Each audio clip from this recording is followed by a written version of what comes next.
Welcome to my HQ. When we talk about wolves, we often think about their presence, or their absence. But long before we ever see a wolf, the territory has already changed. Movement patterns shift. Some areas are avoided. Habits slowly reorganize. Without visible attacks. Without obvious tracks. In this video, we'll look at what the presence of wolves really changes within a territory.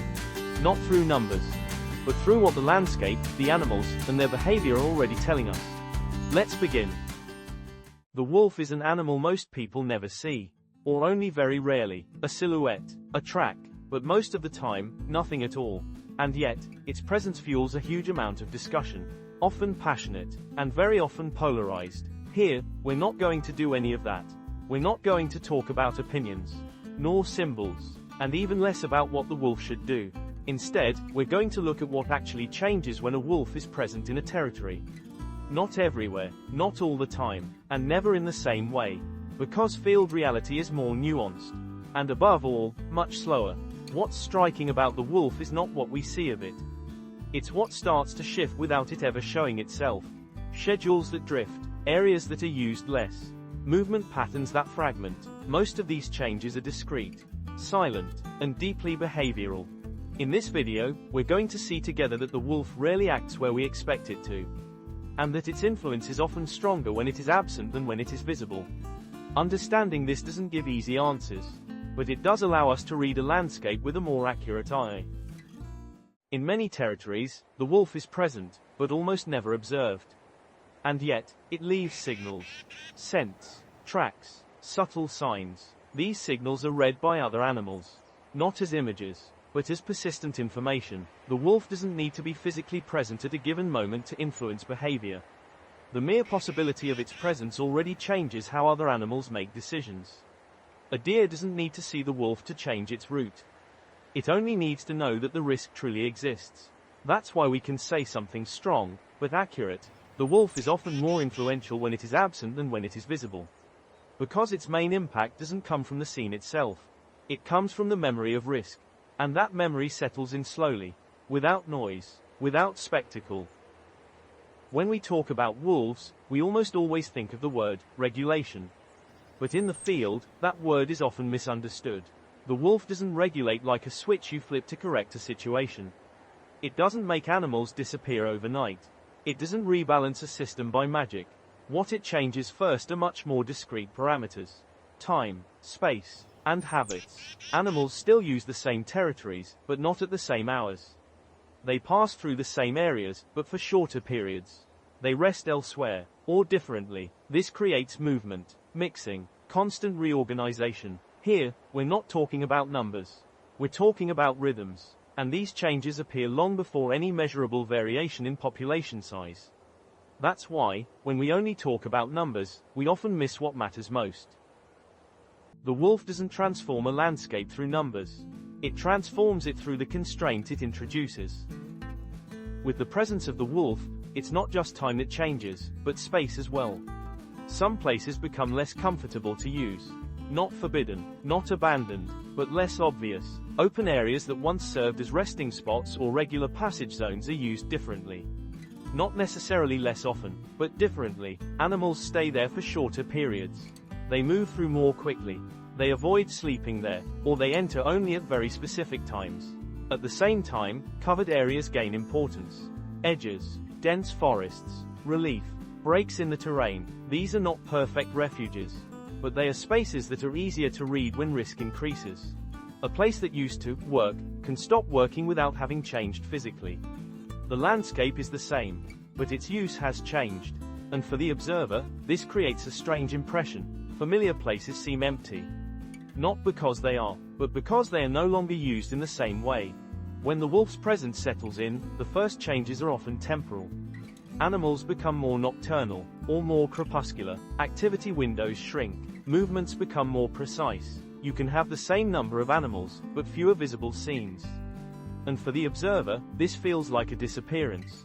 In reality, the territory is still functioning, but it has become less readable at our hours. This shift creates an illusion, the illusion of an empty landscape, when in fact, life has simply synchronized itself differently. With the return of this large predator, we often talk about fear. But in the field, that's not the most accurate word. What the presence of the wolf imposes first is an additional cognitive load. Animals have to monitor more, anticipate more often, reevaluate their decisions. Rest becomes more fragmented, pauses are shorter, movements more deliberate. Every choice requires more attention, and this constant vigilance comes at a cost. Not immediate, not spectacular, but real. Animals don't panic, they don't flee constantly, they become more economical, they reduce what isn't essential, they avoid unnecessary decisions, they prioritize what limits exposure. This functioning is discreet, silent, it doesn't create visible scenes, but it profoundly alters how a territory is used. This isn't an emotional reaction, it's a functional adaptation, and that's why we often miss it. It's important to say this clearly. The presence of the wolf does not transform everything. Not everywhere, and not in the same way. Some environments change very little. Landscapes that are already heavily human-altered absorb its presence. Some species react only slightly, or adapt quickly, without any visible long-term change. In certain territories, other factors weigh far more heavily. Human pressure, habitat fragmentation, available resources, climate. The wolf doesn't replace anything. It simply adds itself to what is already there, and its influence depends above all on the existing context. That's why there is no standard model, no pattern that can be applied everywhere. Each territory responds differently. Recognizing this doesn't minimize the wolf's role. On the contrary, it places it in its proper position. Neither central, nor negligible, simply contextual.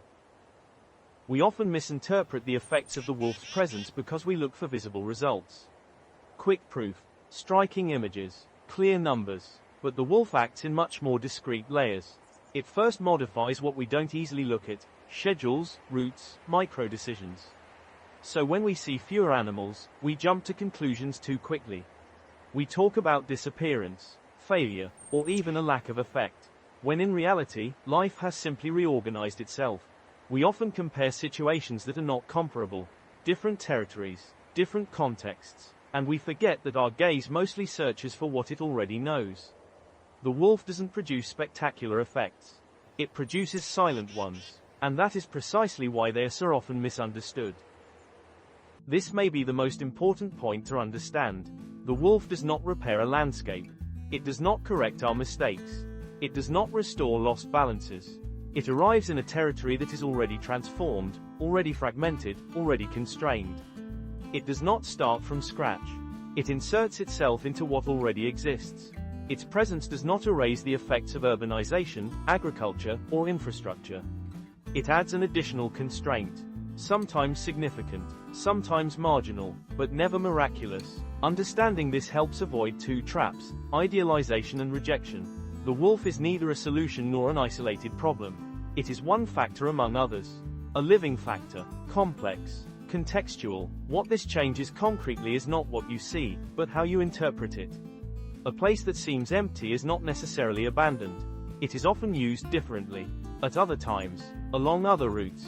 And when you understand that, you stop trying to see an animal at all costs. You start by understanding how a place is actually used. If this video helped you better understand what's really happening out in the field, then leave a like and subscribe so you don't miss what's next. Every week, we explore a new aspect of the living world, always with an ethical, field-based approach. And tell me in the comments, what surprised you the most, or changed the way you see things. See you very soon, out in nature.